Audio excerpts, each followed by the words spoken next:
good afternoon, and happy Valentine's po.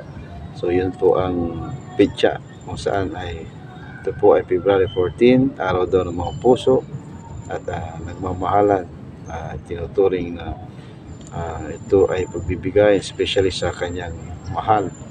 So hindi lang po ang mag-asawa, hindi lang mag-boyfriend, kundi ang pamilya, anak bibigyan ng magulang o magulang bibigyan ng pagmamahal sa pamagitan ng sulat, text, or salita at may mga bagay. So ang aking anak po na 10 years old ay may binigay sa akin na Valentine's card.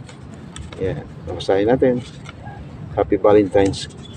So nakalagay dito, mahal na mahal daw ako bilang ama at nagpapasalamat sa lahat na binigay na bilang magulang.